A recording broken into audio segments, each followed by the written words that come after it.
दीक्षित जी दिल्ली से। राधे राधे। राधा वल्लभ श्री हरिवंश महाराज जी, आपके चरणों में कोटि कोटि प्रणाम। महाराज जी, आपकी और श्री जी की कृपा से नाम जप करने का प्रयास करता हूँ और ये आशा है कि श्री जी से अनंत प्रेम हो जाए। परंतु मन में एक प्रश्न आता है कि क्या मुझ जैसे अधम जीव को क्या कभी उस कोटि का प्रेम जैसा आपका श्री जी से है कभी अनुभव हो पाएगा? क्योंकि न ही मेरे पास आप जैसा महापुरुष का निरंतर प्रकट सानिध्य है और ना ही वृंदावन धाम। नाम का सानिध्य तो है ना, जिस नाम के सानिध्य से कोई महापुरुष बनता है वही नाम आपके पास है। जो महापुरुष भगवान के जो अंश हैं वही अंश आप में है। जो शरीर पांच भौतिक है वही आपका है। अंतर इतना हो गया कि आप संसार का चिंतन किए और वो भगवान का चिंतन किए। उस अंतर को मिटा दो, आप निरंतर नाम जप कीजिए। तो भगवान के नाम का सानिध्य का मतलब भगवान का सानिध्य। भगवान के नाम का सानिध्य मतलब है नामदाता संतों का सानिध्य, क्योंकि नाम किसी न किसी संत के मुख से ही तो सुना जाता है। तो वो संत हमारे पास हैं हर समय। अगर हम राधा राधा रट रहे तो मानो वो संत हमारे पास है। क्योंकि आप गौर से देखना, जब आप राधा राधा रटोगे तो आपको वो झांकी उन्हीं संत की आएगी जिन्होंने आदेश किया कि आज अगर इनकी कृपा न होती तो ये नाम जप। तो सानिध्य हो रहा है ना, राधा राधा रटोगे तो अब वो हमारे अंदर और बढ़े, इसके लिए गलत आचरणों से बचना पड़ेगा। तो सुधार अपने आप शुरू हो जाता है। हम अधम मानते हैं अपने को आचरणों में देख करके, है नहीं, हमसे अधम आचरण में। जैसे कोई शराबी है तो शराब के कारण उसको शराबी कहा गया। अगर वो शराब छोड़ देता है तो आप फिर उसे शराबी नहीं कह सकते, क्योंकि ना वो शराबी था ना शराबी है, बीच में उसने शराब स्वीकार की थी इसलिए उसे शराबी कहा गया था।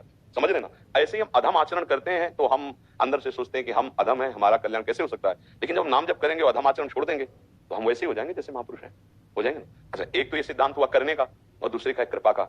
जैसे हम नाम जप कर रहे हैं, यद्यपि हम कभी भी उनकी समानता नहीं कर सकते, पर जैसे पारस मणि छू जाए तो जंगहा लोहा सोना बन जाता है। वो लोहा कभी मुकुट बन करके नहीं बैठ सकता था माथे पे किसी भी देवता या भगवान के, लेकिन पारस मणि छू गई अब वो सोना बन गया, अब वो मुकुट बन के लग गया। लोहा कभी मुकुट नहीं बन सकता था। पारस मणि का प्रभाव, वो संत है कृपा में भगवान के पारस मणि, हमको भगवान के आभूषण बना देंगे, भगवान के सेवक बना देंगे, भगवान की प्राप्ति करा देंगे। कैसे? जो उपदेश कर रहे हैं उनको स्वीकार कर लो। तो जिन संत का हम उपदेश मानकर चलते हैं वो हर समय मेरे दिमाग में रहते हैं। ध्यान दीजिए, वो बाबा ने बोला था ये नहीं करना है, बाबा लिखा था ये करना, रहना दिमाग में। तो संत सानिध्य है कि नहीं है? सही पूछो तो वही संत सानिध्य है। प्रकट में तो आप 2 मिनट 10 मिनट 5 मिनट, लेकिन दिमाग में आप हर समय सानिध्य, सच्चा सत्संग वो है जो हर समय आपके दिमाग में उनकी बात रहे। तो ऐसा ना समझे कि हम संत सानिध्य नहीं कर पाएंगे। संत सानिध्य मतलब कहा गया है दिन रात सत्संग करो। कहा गया कि भक्ति कर दीप प्रेम करी बाती साधु संगति करी अनुदिन राती। रात दिन, तो रात दिन कौन साधु महात्मा पर बैठा रहता है भाई? किस महापुरुषों का कथन क्या है? रात दिन उनकी आज्ञा में हो ना। तो बाबा बोले थे सोते समय ऐसा करना चाहिए, बाबा दिमाग में है। बाबा बोले थे जग करके ऐसा कर, 5 भक्तों का नाम लेना चाहिए, बाबा बाबा है ना दिमाग में। वो गुरु जी बोले थे ऐसा, वो संत जी ऐसा बोले थे, वो है ना। तो संग हो रहा है ना उनका, यही है रात दिन साधु संग। हमारे पास रहकर यदि आप हमारी बात नहीं मानते तो आप हमारे संग में नहीं हो।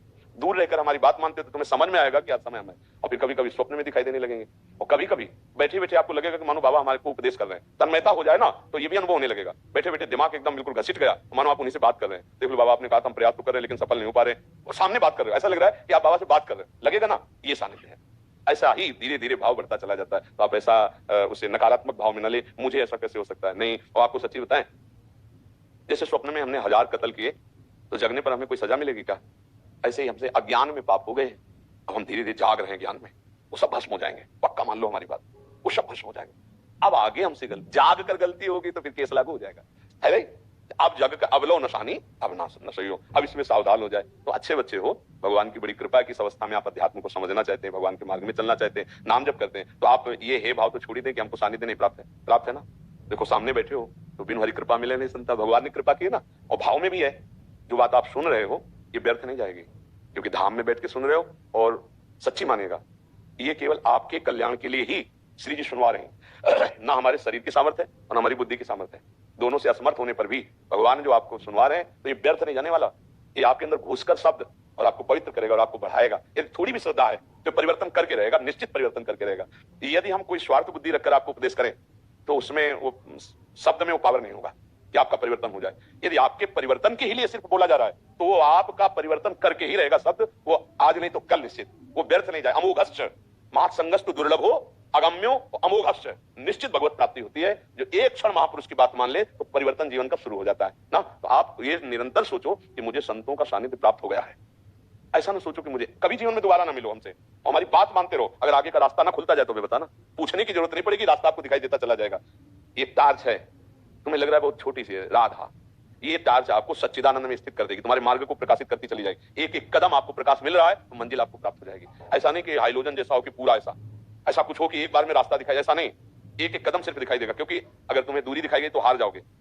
इसलिए अगला कदम केवल तुम्हें रखना है और उतना प्रकाश है तो आगे का मार्ग खुलता चला जाएगा। और अगर गलती करोगे तो वही मार्ग रुक जाएगा। गलती करोगे तो वही मार्ग पर नष्ट नहीं होगा, ये ऐसा मार्ग, कदम पीछे नहीं होंगे। 100 बार नाम जपा है तो 99 बार से नहीं शुरू होगा, 101 से शुरू होगा। ये अध्यात्म है, ये परमार्थ है, ठीक है। हम मस्त रहो एकदम, ऐसा नहीं, निगेटिव नहीं सोचना, नकारात्मक सोच को हटाना है। नकारात्मक सोच ही तो हमें जलाती है। नहीं नहीं, अब हमको तो वृंदावन ही रहना पड़ेगा क्योंकि साधु संघ से ही कल्याण होता, ऐसा नहीं। यही असली साधु संघ, जो दिमाग से साधु संघ हो, वो हमारे समय हर समय माइंड में बैठे हुए, हमारे हृदय में बैठे हुए प्रेरणा देते रहते हैं।